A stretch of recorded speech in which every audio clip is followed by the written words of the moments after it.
Ahojte, dnes si ukážeme, ako aplikovať temperované sklo Amazing H Plus s tvrdosťou 9H na Xiaomi Mi 4, ktoré mi konečne dorazilo a som s ním maximálne spokojný.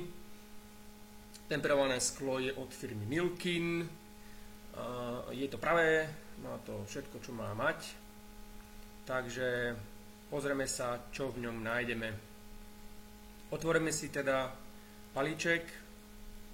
Samozrejme doporučujem, aby všetko okolie bolo čisté, stôl, nerobí to niekde na ulici, na zastávke, na streche, proste čo najmenej prachu, čo najmenej prievanu. Tak, v krabičke máme dve veci. Máme temperované sklo, ktoré budeme aplikovať, a máme servisný balíček, ktorý si otvoríme. Pozrieme sa, čo v ňom máme. Doporučujem mať samozrejme aj umyté ruky, nepoužívať žiaden sveter, nepoužívať žiadne prikryvky okolo, proste čisté prostredie. Tak, v balíčku máme okrem samotného obalu a manuálu, ktorý je väčšinou v čínštine alebo v inom jazyku, ktorý mne je zatiaľ neznámy. Máme dva balíčky označené 1 a 2. Potom máme nejakú samolepku, potom ešte menšie samolepky, ktoré tiež neviem na čo sú, ale dobre, potom si to pozrieme. A samozrejme handričku, ktorá bude veľmi dôležitá. Tak, pripravíme si teda telefón a všetko, čo k tomu potrebujeme. V prvom rade utreme poriadne obrazovku, respektíve displej telefónu, na ktorý ideme aplikovať sklo.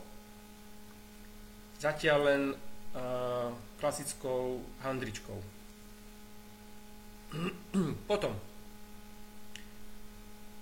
začneme balíčkom 1, ktorý obsahuje vlhčenú handričku, ktorá je nasiaknutá všelijakými všemožnými látkami, ktorá vlastne slúži ako prvá očista, nielen dezinfekcia, ale samozrejme, aby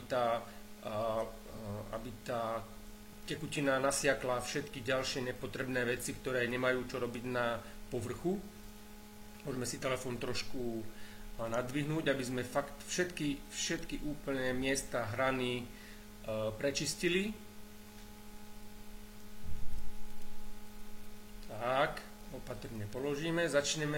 Budeme pokračovať balíčkom číslo 2, ktorý obsahuje taktiež handričku, ale suchú, ktorá má absorbovať túto tekutinu.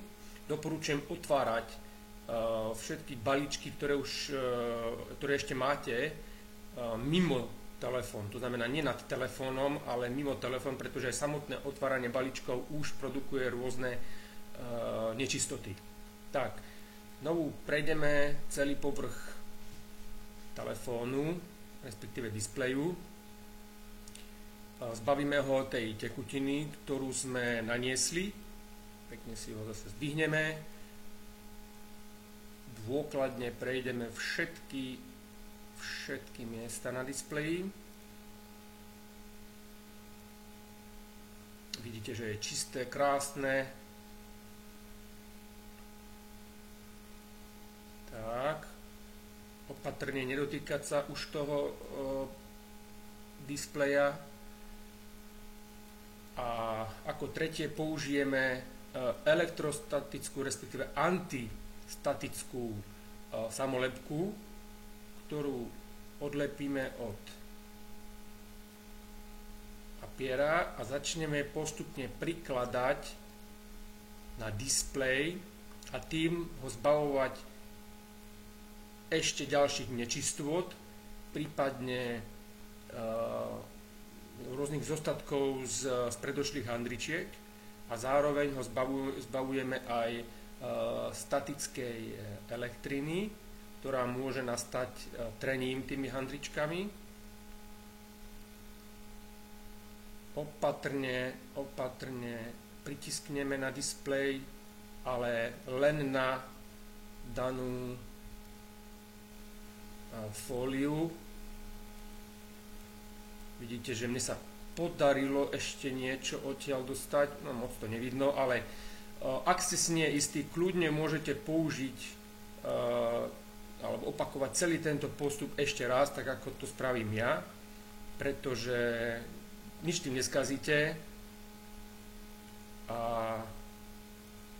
ako sa hovorí, je lepšie dvakrát merať a raz rezať. V tomto prípade, keď už aplikujeme temperované sklo, už ťažko dokážeme napraviť chyby, ktoré sa môžu dostať medzi sklo a telefón, respektíve displej.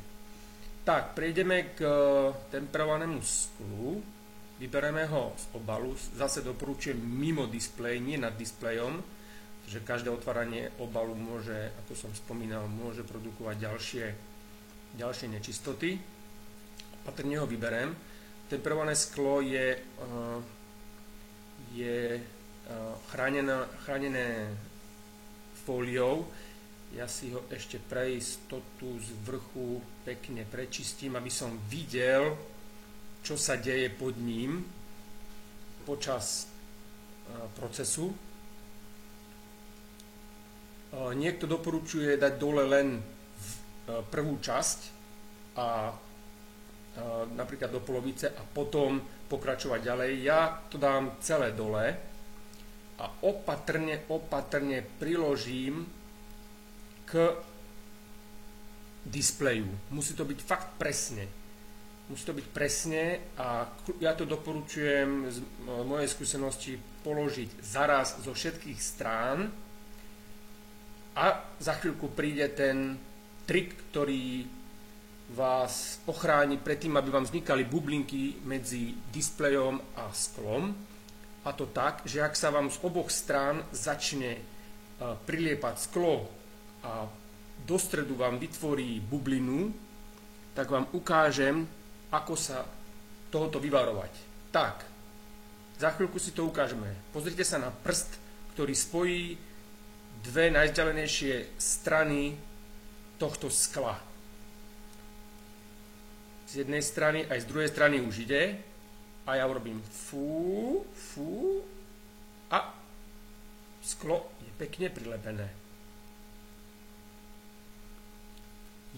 Na začiatku jemne ho pritlačím, aby som ho neposunul, pretože stretol som sa, že sa dá aj po aplikovaní skla ešte hneď po aplikovaní ešte máličko posunúť.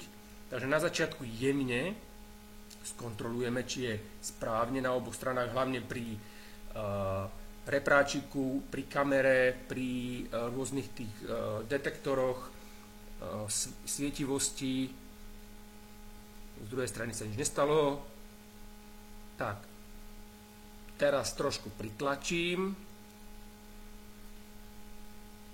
Tak. No, vyzerá, že sa mi to podarilo. Super. Máme radosť.